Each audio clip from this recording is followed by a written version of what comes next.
I'm not immune to that. That when I read a novel written by a friend, I think, I have had some insight into this person's marriage or their relationships with their family, and then I go, whoo, stop that, because people are doing that to you. And it's very frightening, because there is a place where the author is and a place where the character is. And while they share some things, I also share things with Roz and with Mooney and with the victims and with the killers. They all come out of my imagination, not just the one who is so easily identifiable as my alter ego. Perhaps you should have made her 5'2" and blonde, and then, you know, it wouldn't be so attractive to do that. But that, you know, you've touched on such a good point, which is that the authors, there's such a pressure on a mystery writer to get things right, you know, to have your factual content right, to have your locations accurately described, to really be able to kill someone with this rare poison, or your ballistics right, et cetera, et cetera. But you also are a writer, and you're supposed to be using your imagination to create an imaginary world, imaginary characters and whatever. And I think mystery writers have a tough time in that sense, that on the one hand, they can be punished for being imaginary, and on the other hand, they need to be using their imagination. I'm sorry, when I said imaginary, what I really meant was, you know, you can be punished for being imaginative, or you can be punished for not being imaginative. And it's a tough line to walk, I think, particularly for a crime writer. What amazes me is that there are many times when I will envision a place, and I will not have been there, or I will just make it up. And I will describe it as though I had been there, and people will say, I remember it well. And then there are times when I'll just go out and I will sit in that particular building and I will write it as I see it. And people will go, no, I don't believe that at all. Cases that you take from articles in the newspaper and then build up, people say, oh, that would never happen. Forget that. Things that you bring out of nothing, out of your own imagination, they go, oh yeah, wasn't that in the newspaper? Didn't I read about that case? So I'm utterly baffled by this business of what you create and what you write from real life. Often the things that I feel are the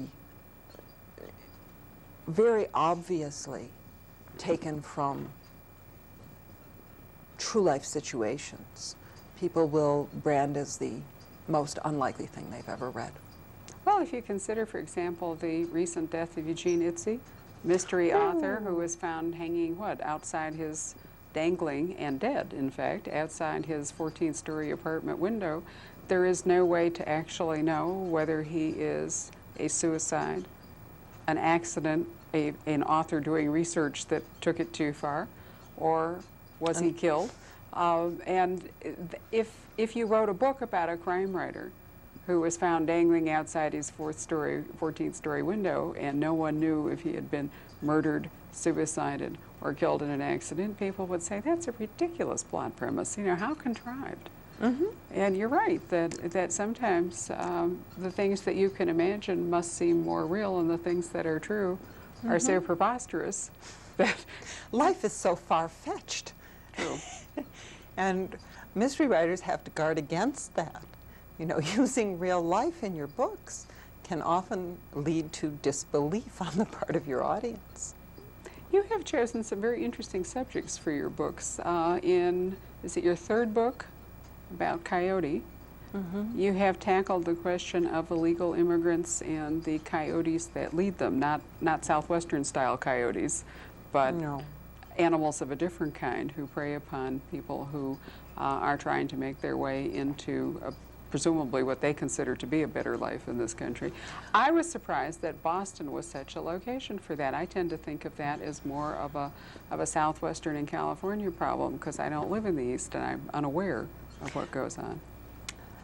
Coyote is an interesting book because I never thought that it was going to be about illegal immigrants. Really? I knew that it was going to be about identity and how you could lose your identity. I first got the impulse for it in Detroit. I was driving very near the airport, and the next day on the stretch of road that I drove, there was a major plane crash. And I was very shocked by having been there at the same time the day earlier. And I thought about identity, because what they were doing at the time was identifying the people who had been victims of the plane crash. And they were having a very hard time. And I thought that I was going to write a book about a plane crash where someone was wearing someone else's jewelry, holding someone else's possessions, and the identification was wrong.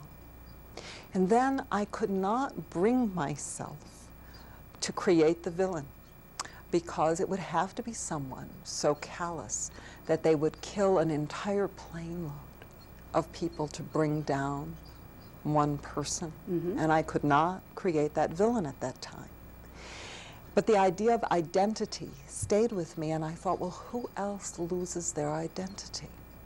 Migrant workers lose their identity. It becomes a matter of a card, a green card. And that was the impulse for writing that book. So that books often sneak up on me, and they're not, the plot is not what I intended to write, but the theme is the same. And you know, it probably, in the kind of book you're writing, works a lot better than the sort of Unabomber technique, because don't you think in murder mysteries there needs to be, to make the most effective, a personal connection between the killer and the victim, and somebody who is blowing up an airplane? I mean, that's more of a thriller concept, you know, that's more of a chase or a who will prevail kind of thing than it is a hands-on. I mean, it's killing by remote control, and I guess you could argue that that's true too for poisoning someone or something of the sort, but it just seems less human, less connected, and maybe that was... You have to create a true psychopath in order to do that. Right, and then it's no longer, in my view, the truly classic mystery or professional investigator form. You've wandered off into a thriller, and maybe that's what was part of the difficulty, was that that kind of villain didn't work in the kind of story that you want to tell. Yeah, I had a lot of nightmares about it. I can imagine. What a horrifying thing. I'm just not going to do this. Maybe at some other time when I have more distance, I will go back, but... Then you had fun with steel guitar, because you yourself are a steel guitar player, and really obviously music is a major part of your life. Was that a book you wrote really for you as much as anything? Oh, that was a book I wanted to do for a long time, and I had such fun sitting in on studio sessions and becoming, you know, an observer of a scene. If I could sing, there would be no books. And I used to sing. Long ago and far away, I used to sing. And I was the lead in all my high school musicals. This is something you should not admit, but I was. And one day, I had a terrible disease, and I had no understudy. And I went on, and then I blew something in my voice, and I could not sing. I could not talk for 6 months, and I have never regained my vocal range, although my husband says I've never really tried, and that is also very true.